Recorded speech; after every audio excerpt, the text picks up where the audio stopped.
All right, hello, and my name is John Michael Collins. Thanks for tuning in to this week's episode. Before we get started, the music you just heard is fun, it's upbeat, and in a way kind of depicts me. I would like to thank and give a very special shout out to my friends Marino and Noah Correa, who provided the music for this project. They're part of a company called Cinema Sonic, which is a company dedicated to providing quality audio and visual works for your next project. They're planning on opening a new studio in the Seattle area catering to professional-level podcast production. If you would like to learn more, visit their website at cinema-sonic.com. Cinema as in a movie cinema, -sonic as in supersonic.com. I do realize that I've talked about a lot of things through these last episodes. A bunch of word vomit. And it's fun, and I really commend you. I thank you for your patience in listening, or if this is the first time you're tuning in, you're in for a treat. A treat. But everybody has different treats that they enjoy. Like when I think of a treat, I don't really like candy that much, but something I do really enjoy, something that I've always enjoyed and enjoy even more as an adult, is treating myself to a vanilla ice cream cone. My aunt calls me Puddin'. When I was little and I was in the hospital, she was feeding me pudding, vanilla pudding. Ever since that point, that time has really called me Puddin', which is super cool and precious. What I actually wanted to talk about is Jupiter. I might have talked about Jupiter previously, but the more and more you look at the stars and just think about space, it's incredible. It's totally incredible, the stuff that's out there. I was recently having a talk with a friend about space and the pursuits that mankind is, the milestones that we are reaching and getting further and further out into just our solar system. I mean, there's so much beyond our solar system, and the fact that however long you believe the universe has been around, regardless, it's been expanding for a very, very long time. It's awesome just to think about. Anyway, my friend and I, we were talking about this computer game called Kerbal Space Program, which is basically a simulator game. I think a simulator is more than a game, but I guess it's a video game still. It classifies as a video game. You actually learn and apply how to space travel on your computer. I mean, yes, it's a simulation, but the physics are pretty crazy. And I usually play, I think on normal, which is just normal weather, nothing crazy. But if you think about space travel, what do you do if there's a storm? You just gotta wait for the storm to pass. And it's like in life, when things get tough and you can't do what you want, you just gotta, you can't really go anywhere. You just gotta stay put and wait out the storm. But Jupiter, my friend and I were talking about space. We were talking about Mars and the thought of, if I had a one-way ticket to Mars, would I do it? Would I go? Which is inclusive of being able to live out your life fully on another planet if you were able to sustain living yourself. Just so many things go into that, which is fascinating. And if you were one of the first people there to actually own land, that would be pretty cool. Just build a space house. That would be awesome. Science fiction is awesome. I think to a degree, science fiction, maybe it's not quite the fiction that we think of it, because maybe someday it will be obtainable. I don't know about Star Wars, hyperdrives and being able to travel at the speed of light, but maybe, we never know, because up until this point in life, humanity collectively has proven that if you put your mind to something, if you think big and don't give up, then you can obtain it. But back to Jupiter. Just the cool thought of our solar system, is cool to think about, because my friend pointed out, he's like, did you know that Jupiter's gravitational force is so strong that it's like a shield. We can see comets, we can see meteors and asteroids and those things, but if Jupiter weren't shielding us, say all these comets are pointed toward Earth, Jupiter basically pulls them in with its gravity, and it kind of slingshots them away from us, which is fascinating. If Jupiter weren't there, like, oh my gosh, we would see so many more cool things and probably know so much more about space. And so I was like, down with Jupiter! No, Jupiter should stay, because Jupiter's like a shield, and we shouldn't open Pandora's box, which has happened a lot. But who knows, maybe good things would happen. We don't know. There's a lot of cool things about space, which, yeah, like just living in a pod in space, just doing, like watering your space garden, walking your space dog or cat, going to the space grocery store, sleeping in your space bed, your space pod.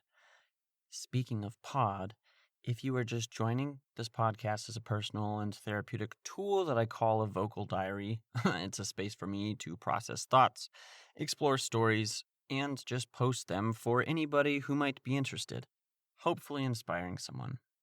I'm not doing this for any type of social gain or to be a better human. It's just like a way for me to create something and explore and have fun. I'm just like doing it.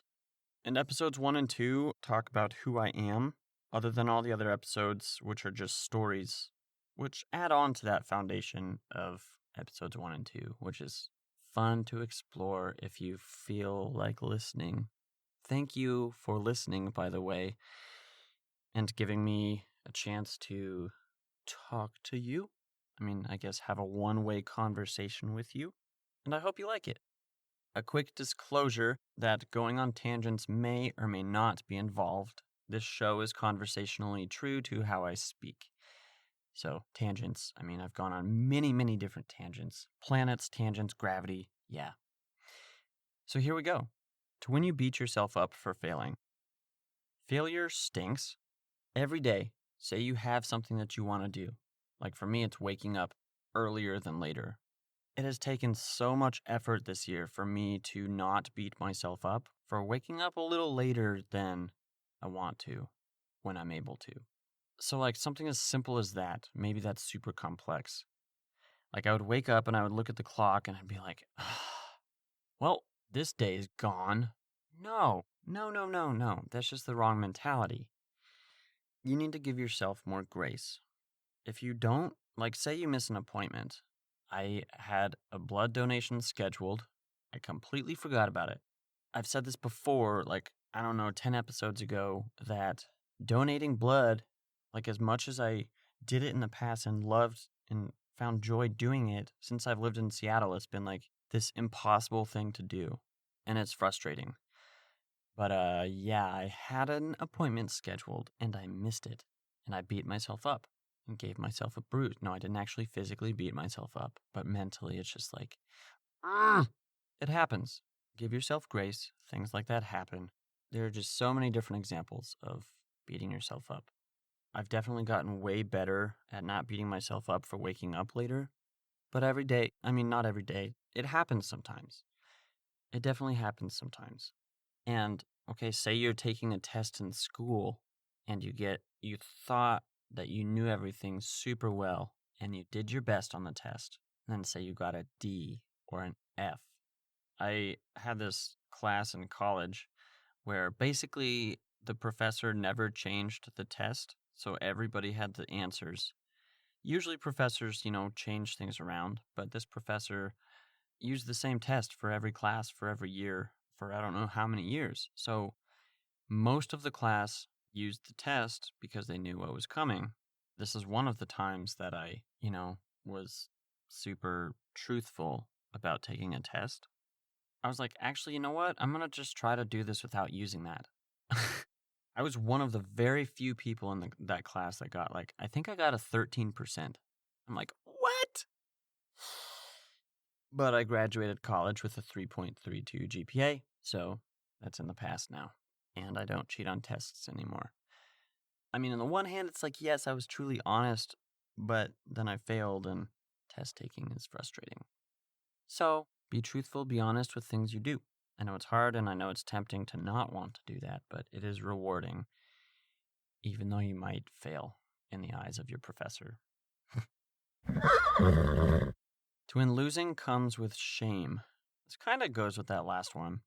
But losing something you know that like you're really good at. It's like being disappointed. You have your hopes up so high for something.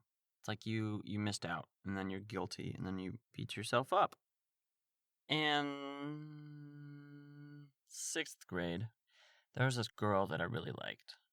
I was like in love with this girl, and she knows who she is. You know who you are. During school, I was kind of followed her around and like spied on her with my friends. Just like, get too close, but like just be around her to, yeah. It's like I was flirting with her from a distance. But then she was a grade ahead of me, and then we just kind of parted ways. We've been in contact off and on since then, like very little, but I was like, when I was in school and she moved on, I was so devastated and heartbroken. There are still letters that I laminated that I wrote to this girl and that she wrote back. I was like, oh my gosh, this is like the best thing ever. This is like better than ice cream. But I mean, I look back and now I'm like, ice cream's better. But there was just so much shame and loss and frustration. And in those moments where there's shame and loss and frustration, it's like you feel like there's nothing left for you ever anywhere in the world. And then you just get down and depressed and in the dumps, and then you eat a bunch of ice cream and you start crying. And then you're like, wait, why am I acting this way? This is stupid. Yeah, failure and shame are very, very difficult things to walk through, especially if you're alone. But it's really nice with people because, like, people can share in your discomfort. People who are willing to share in your discomfort. To when I feel empty and hopeless. Holy smokes, this is depressing. I guess I already talked about this and didn't realize this one was coming up. I have days where I feel empty and hopeless. Like in my last episode, I talked about the stock market, how it goes up and it goes down, but ultimately, when you look at the big picture, it's going up.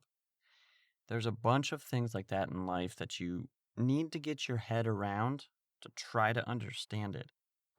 That, like, simply, it is okay. It will be okay. Like when there's a storm, the storm will pass, and you'll be able to launch your rocket to Mars. So just hang in there, you know? Ask someone for help. Go get an ice cream cone. Don't hurt yourself. But when I feel empty and hopeless, I'm currently taking medication. I do believe that depression is something that's both mental and physical. It's very, very easy to get when you're in the state of feeling depressed, sad, lonely, seasonally affected by lack of sunshine, all those things. It's very easy to get comfortable in that space. And at the end of last year, October, November of 2019, I was like, I don't need to stay here in this moment, in this depression. I can move beyond this. Now, my faith in Jesus is what pulled me through that. And I mean, that doesn't make it perfect. He fills me up and he gives me hope. So I encourage you to find something that fills you up and find something that gives you hope in life. And if you're just quick to say that there is no hope, there's nothing to fill me up, I would challenge you to try to look before you say that and know that it is okay and it's not impossible to get through. It's difficult, even with Jesus, that times were so very, very difficult. I mean, mentally, he is what filled me mentally. He is what gives me mental fulfillment and hope. But physically, I live in a broken world where my body is broken. And within my body is my brain, which has chemical imbalances. A simple antidepressant, I know there's a lot of bad ones, but there's also good ones. So I understand it's hard and I feel for you. And I hope that you know that you're not alone. I know this world seems black to some people, that there's no point. Where did I come from? You feel a sense of purposelessness. You do have purpose. You do have value. You are loved. You are treasured. You are adored. And I would beg you to quit listening if you are listening to those thoughts that you're not worth anything. Don't even joke and say, well, I'm not worth anything. I know it's hard. If you would allow me, I'm going to read you a passage of scripture from the Bible. Psalm 23. It is probably on the top of the list for comforting pieces of scripture. And I'm reading out of the Passion Translation. The Lord is my best friend and my shepherd. I always have more than enough. He offers a resting place for me in his luxurious love. His tracks take me to an oasis of peace, the quiet brook of bliss. That's where he restores and revives my life. He opens before me pathways to God's pleasure and leads me along in his footsteps of righteousness, so that I can bring honor to his name. Lord, even when your path takes me through the valley of deepest darkness, fear will never conquer me, for you already have. You remain close to me and lead me through it all the way. Your authority is my strength and my peace. The comfort of your love takes away my fear. I'll never be lonely, for you are near. You become my delicious feast even when my enemies dare to fight. You anoint me with the fragrance of your Holy Spirit. You give me all I can drink of you until my heart overflows. So why would I fear the future? For your goodness and love pursue me all the days of my life. Then afterward, when my life is through, I'll return to your glorious presence to be forever with you. It's very poetic. This version is very, very poetic and beautiful. It's very dear to me, and thank you for letting me read that to you. Yeah, just take a deep breath.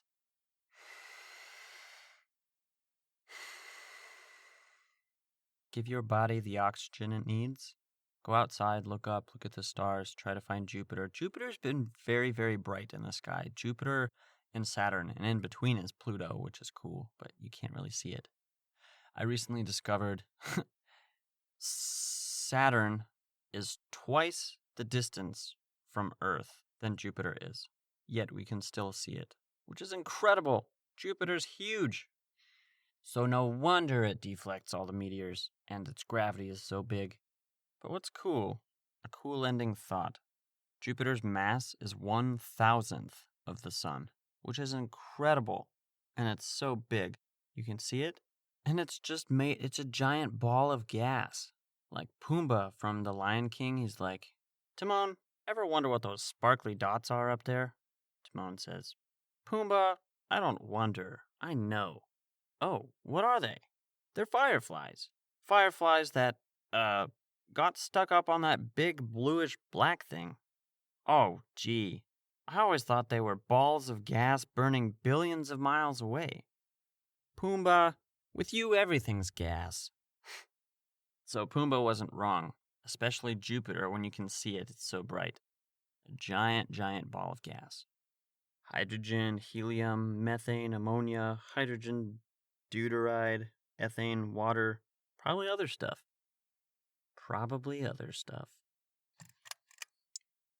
I really want to thank you from the deepest part of my heart for tuning into this episode.